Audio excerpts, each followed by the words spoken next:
Good morning everyone.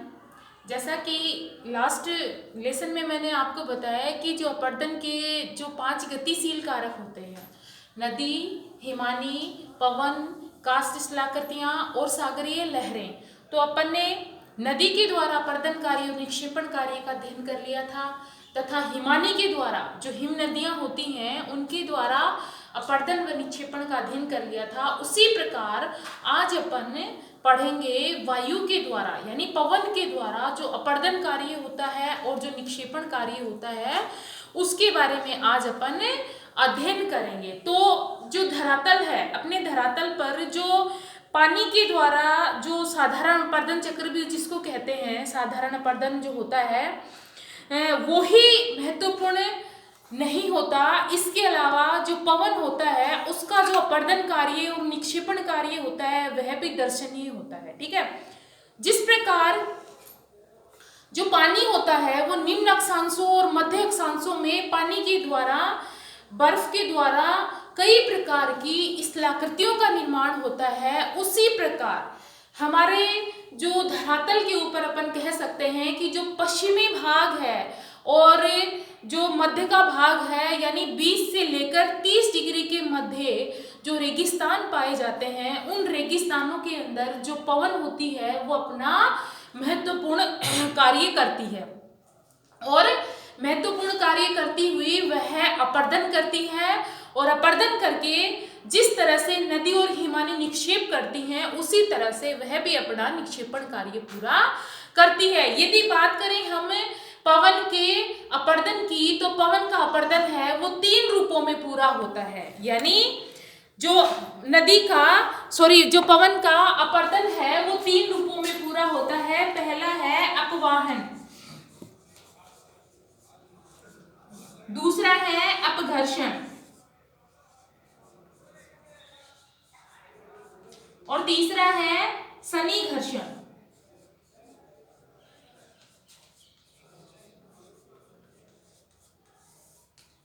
जो पवन होती है वो 3 रूपों में अपना अपर्दन पूरा करती है। जैसे अपवाहन, यदि बात करें अपवाहन की, तो अपवाहन क्या होता है?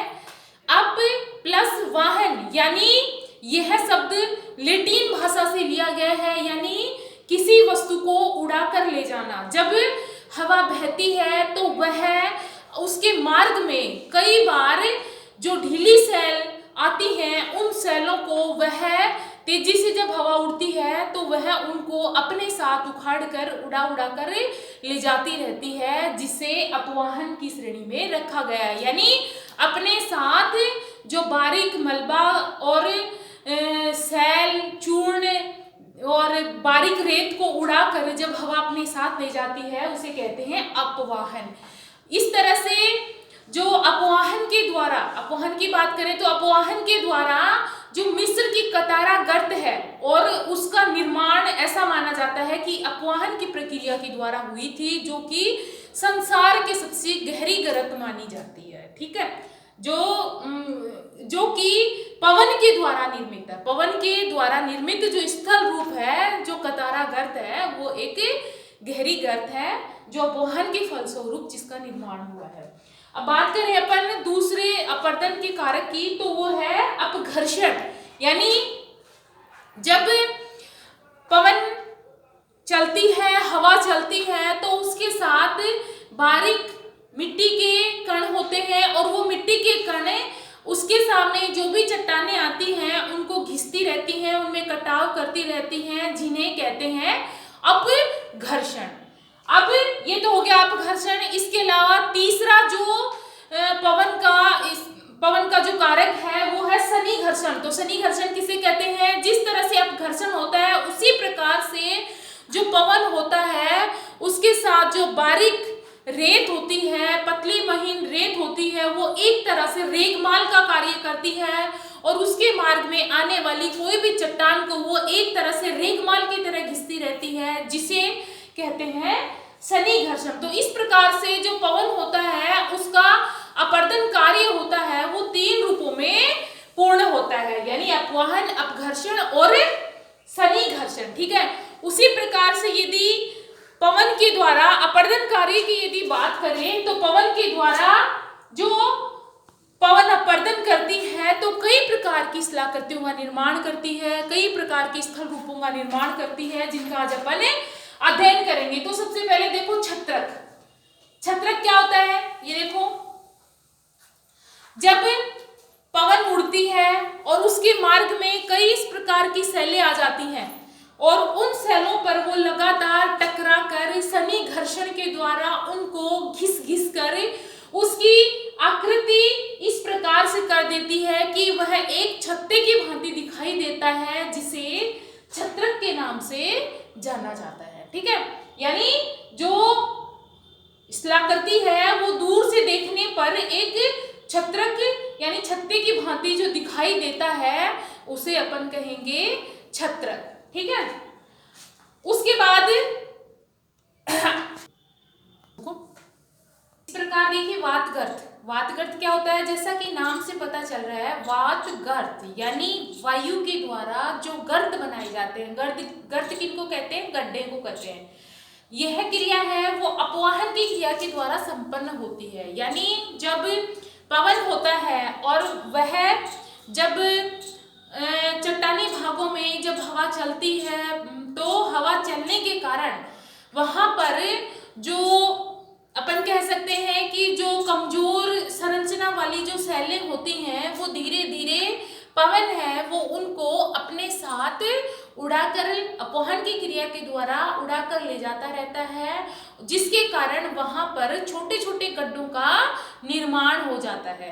और जब यह प्रक्रिया निरंतर वहां चलती रहती है तो वह बड़े गड्ढों का रूप ले लेता है, जिन्हें वातगर्त के नाम से जाना जाता है। ऐसी स्थलाकृतियों की यदि बात करें तो ऐसी स्थलाकृतियां कालाहारी के मरुस्थल में और जो सहारा के मरुस्थल में देखने को ज्यादा मिलती हैं। ठीक है, अब इसके बाद में यार्डन। यार्डन क्या होता है, वो भी एक अपवाहन की प्रक्रिया के फलस्वरूप ही यह आकृति का निर्माण होता है। जैसे ये देखिए, यार्डन कुछ इस तरह की आकृति बनती है, यानी जब जो हवा होता है वह अपनी दिशा के अनुरूप जो कोमल चट्टानें होती हैं उनका कटाव करता है और जो मतलब जो कठोर चट्टानें हैं वो खड़ी रह जाती हैं। कोमल चट्टानों का अपनी दिशा के अनुरूप वह कटाव करता जाता है और जो कठोर चट्टानें हैं वो खड़ी रह जाती हैं, जो कि एक खांचे की भांति खांचों की भांति वह दूर से देखने पर दिखाई देती है। ऐसी स्थलाकृति को यार्डन के नाम से जाना जाता है और ऐसी स्थलाकृति जो मध्य एशिया है वहां पर ऐसी स्थलाकृति ज्यादा देखने को मिलती है। ठीक है, उसके बाद में अगली स्थलाकृति है जुजेन। तो जुजेन की जो प्रक्रिया है उसके अंदर क्या होगा, वही है जहां पर मतलब कोमल सैलें होती हैं और कठोर सैल या चट्टानों की यदि बात करें तो कठोर चट्टानें तो क्या है, वो तो खड़ी रह जाती हैं और कोमल चट्टानें हैं वो धीरे धीरे, चाहे नदी हो, चाहे हिमानी हो, चाहे पवन हो, उसके साथ उसका कटाव होता चला जाता है और वो कटती जाती है, जिसके कारण एक तरह की स्थलाकृति का निर्माण होता है। उसी प्रकार से जुजेन की यदि बात करें तो जुजेन में जब पवन है वो सनी घर्षण के द्वारा अपर्दन करता है। ठीक है, और सनी घर्षण के द्वारा यह कोमल चट्टानों का रेगमाल की भांति कटाव करता रहता है और कटाव करने के कारण इसके अंदर जो कठोर चट्टानें हैं वो तो धरातल पर खड़ी रह जाती हैं और कोमल चट्टानों का वो इस भांति कटाव करता रहता है कि धीरे धीरे जो ऊपर की परत है वो कोमल जो चट्टानों की जो नीचे जो ऊपर जो कठोर चट्टानों का जो कटाव नहीं होता है वो ऊपर खड़ी रह जाती हैं और जो कठोर कोमल चट्टान है वो नीचे उसकी एक परत है वो दिखाई देने लगती है। इनके बीच में कई घाटियों का निर्माण होता है। ठीक है, तो ऐसी स्थलाकृति का निर्माण होता है जिसे जुजेन के नाम से जाना जाएगा। ठीक है, इस तरह की आकृति बनती है, इनके बीच में घाटियों का निर्माण होता है। इनके नीचे यदि बात करें तो इनके नीचे इस तरह से कटाव हो जाता है कि ये कठोर चट्टानें खड़ी रह जाती हैं और ये नीचे जो दिखाई देती हैं ये सैलें जो कोमल सैलें हैं उन सैलों की परतें हैं वो इनके मध्य में दिखाई देने लगती हैं। ठीक है, यदि हम बात करें इंसलबर्ग की, जुजेन के बाद में अगली जो शिलाकृति है वो पवन बनाता है इंसलबर्ग। तो इंसलबर्ग क्या होते हैं, कई बार क्या होता है जो मैदानी भाग होता है वहां पर नग्न चट्टानें ज्यादा होती हैं, और जहां पर जो पवन होता है वो अपना पर्दन कार्य अधिक करता है।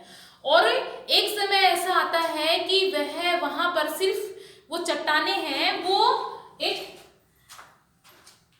नग्न चट्टानों की भांति खड़ी दिखाई देती हैं, बाकी मैदान को जो पवन है वो एक समतल मैदान में बदल देता है, ठीक है, जिसे इंसलबर्ग के नाम से जाना जाता है। जो समतल मैदानों में जो नग्न चट्टानें दिखाई देती हैं उन्हें इंसलबर्ग कहा जाता है। और यहाँ पर इस क्षेत्र में ग्रेनाइट और नीच चट्टानों की प्रधानता है वो पाई जाती है। फिर उसके बाद है भूस्तंभ। भूस्तंभ जैसा कि नाम से पता चल रहा है, स्तंभ, स्तंभ क्या होता है, एक तरह का अपन स्तंभ कह सकते हैं, खंबा जिसको कहते हैं। तो जो मतलब कई बार क्या होता है कि जो नीचे कोमल चट्टानें होती हैं और ऊपर कठोर चट्टानें होती हैं, तो जो पवन होता है उसके मार्ग में इस तरह की शैलें आती हैं कि वह उसके नीचे जो भी कोमल चट्टानें होती हैं उनका कटाव करने से वह रोकता है। ऊपर उसके कठोर चट्टानें और नीचे उसके कोमल चट्टानें होती हैं, लेकिन उसके चारों तरफ कटाव होता रहता है और उसके नीचे इस तरह से वह एक स्तंभ की भांति दिखाई देने लगता है, जिसे भूस्तंभ के नाम से जाना जाता है। यानी कोमल चट्टानें चारों तरफ से कट जाती हैं, लेकिन ऊपर की परत के नीचे वह उनका संरक्षण करती रहती है और उनके अंदर कटाव नहीं होता, जिसके कारण एक स्तंभ के जैसी आकृति बनती है, जिसे भूस्तंभ कहते हैं। अगली आकृति की बात करें तो है तिपह शिला। यानी कई बार क्या होता है कि जहां पर भूस्तंभों का निर्माण होता है वहां पर जो पवन होता है वो चारों दिशाओं से चलता है। जब पवन चारों दिशाओं से चलेगा तो वह चारों तरफ से कटाव करेगा, और चारों तरफ से कटाव करेगा तो जो शिलाकृति है, जो चट्टानें हैं, वहां पर चतुष्कोणीय जो चट्टान है उनका निर्माण होगा, स्तंभ का निर्माण होगा, चतुष्कोणीय स्तंभों का निर्माण होगा, जिसे तिपशिला के नाम से जाना जाता है, ठीक है। अब उसके बाद में अगला है जालीदार स्तंभ। तो जालीदार स्तंभ देखिए, इस तरह की शिलाकृति होगी उसे जालीदार स्तंभ कहेंगे।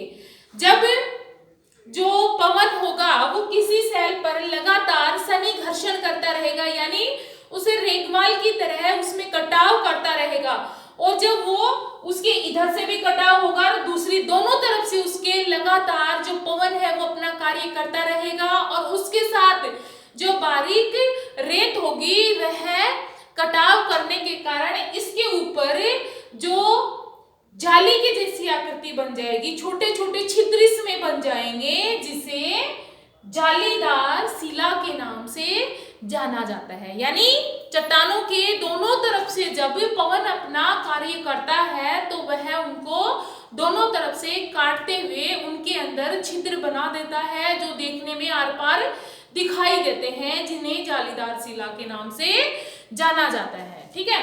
अब अगली आकृति, लास्ट अगली आकृति जो पवन निर्माण करती है उसे कहते हैं पुल व खिड़की। यानी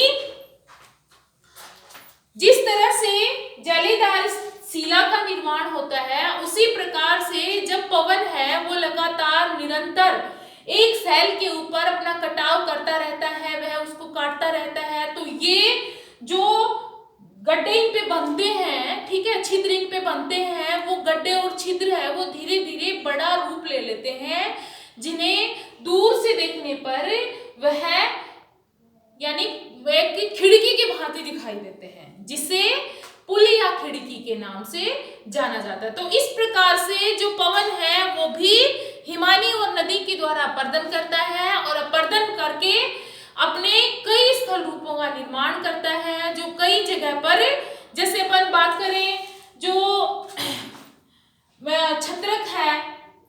छत्रक है, यार्डन है, जुजेन है, इंसेलबर्ग है, तिपह शिला है, जालीदार शिला है। तो इस प्रकार से कई प्रकार की स्थलाकृतियां हैं उसका निर्माण पवन करता है, ठीक है, और जो कई मरुस्थलों में देखने को मिलती हैं, ठीक है। तो इस प्रकार से पवन ने अपर्दन के फलस्वरूप इन स्थलाकृतियों का निर्माण किया और इन स्थलाकृतियों के निर्माण करने के पश्चात जो अपने साथ जो सैल और जो बारीक जो रेत कह सकते हैं अपन, उनको बहाकर ले जाएगा, उड़ाकर ले जाएगा, उनको वह एक जगह जमा करता रहेगा, जिनके द्वारा भी कई स्थलाकृतियों का निर्माण होगा। यानी जिस प्रकार से हिमानी नदी निक्षेपण करती है, उसी प्रकार से पवन भी अपना निक्षेपण कार्य करती हुई कई स्थल रूपों का निर्माण करती है, जिनका अपन आगे अध्ययन करेंगे। ठीक है, धन्यवाद।